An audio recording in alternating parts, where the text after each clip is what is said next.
Alors nous sommes sur le glacier de la Girose, à 3400 mètres d'altitude, dans le massif des Écrins, pour la 4e édition de la Mountain Wizard School, organisée par les Labex ITEM et OSUG.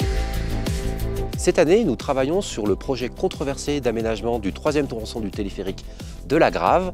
On explore avec les doctorants et doctorantes les enjeux socio-environnementaux de ces controverses, mais aussi comment les scientifiques travaillent sur ces terrains, dans ces situations, comment leur expertise scientifique circule et comment ils se retrouvent ou non engagés avec leur terrain. Et je dirais que moi j'ai eu envie de à la fois partager ce que je savais et sans pour autant cacher mon avis. C'est aussi important de après aller au-delà, de donner son avis en disant voilà, moi qui ai une connaissance des faits, en tout cas sur mon domaine pointu, où ça m'amène dans la réflexion. Parce que quand on a à disposition un certain nombre de faits, notre réflexion elle ne s'arrête jamais là. On la poursuit forcément. Et donc ça, je pense, c'est aussi important de le partager. Et c'est là que la subjectivité entre en jeu. Et ça, je pense, c'est très important de le faire.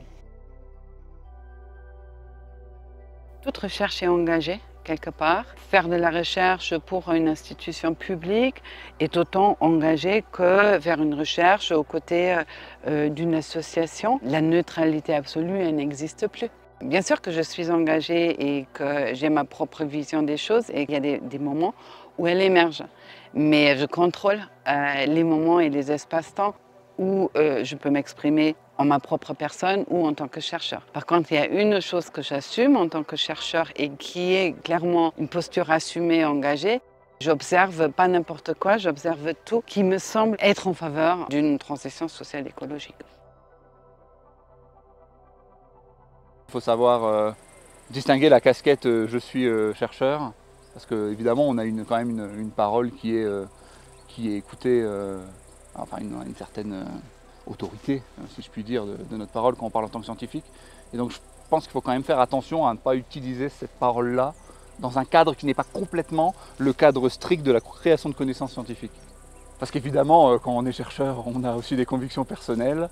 Et j'ai l'impression de m'être un peu mis dans une posture de je regarde les choses et j'essaie de comprendre les choses sans forcément prendre une position.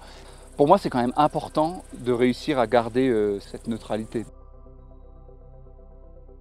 Quand on intervient en tant que glaciologue ou chercheur, chercheuse en glaciologie dans le débat public, on a l'impression d'avoir tout de suite un énorme gain de crédibilité et potentiellement aussi sur des sujets sur lesquels on n'est pas expert ou en fait sur des questions sur lesquelles il y a énormément d'incertitudes. Je suis toujours intéressée de voir comment on peut avoir des problématiques comme ça qui cristallisent sur un territoire et qu'en fait ça révèle plein d'enjeux liés au tourisme, liés à la façon dont les gens ils habitent le territoire. Mais c'est vrai que des fois, les scientifiques, ils ont au final pas forcément un rôle critique à jouer dans ces débats-là en fait.